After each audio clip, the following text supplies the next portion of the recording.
This is Ardrossan Castle in North Ayrshire. People have lived here since at least the Mesolithic. There was at one time a huge shell mound, the leftovers from the food eaten by these people over hundreds of years. The castle was first held by the de Morvilles, who were lords of Cunningham. The Barclays then constructed a castle. It then passed to the Montgomery family by marriage. The first phase of the castle can be seen by the lighter coloured stone at the original entrance. Later the castle was enlarged, modified, and the tower was heightened to become what was known as the Red Tower, the castle's keep.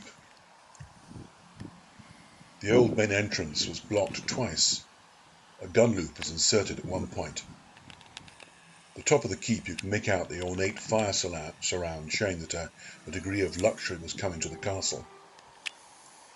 The castle itself is built on a prominent volcanic rock, so the red sandstone did not come directly from this site.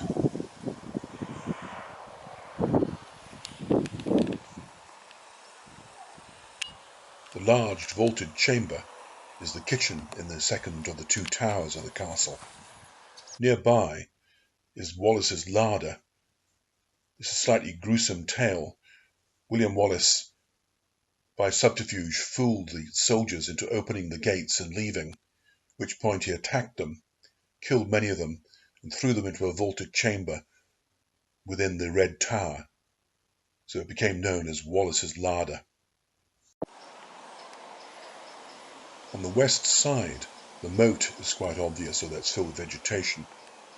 This presumably has to be cut from the rock. The vaulted red sandstone chamber of the second tower was the kitchen. It has a gun loop, though. It also has a typical feature for such a part of a castle, which was a slop chute, where all the waste materials were ejected from the building. You can see here and there within the tower that during the Wars of Independence in Scotland it was badly damaged, and the repairs were made with red sandstone. So you have a mix of the red sandstone and the lighter coloured stone of the original parts of the castle. The castle was at one time roughly square, and you can see some of the projecting masonry from the missing wall on the west side of the keep. In the chamber beside it is the remains of the old passageway leading down to the well. The well itself is roughly where the moat originally was. The castle is said to have had its own chapel. However, this didn't stop the last of the Barclays, Francis de Barclay, supposedly selling his soul to the devil. He had amazing luck, particularly in horse racing. On the outside of the keep, facing the north, is what looks like a hoof print. It's said that he tricked the devil at one point, and the devil, in frustration, kicked the keep and left the mark. Much of Cromwell's fort, or Ayr Citadel, was built using stone brought across by boat from Ardrossan. The castle cost so much to build that Cromwell is supposed to have asked whether it was made of silver. Like Edinburgh and Stirling, Ardrossan Castle was built on a volcanic outcrop.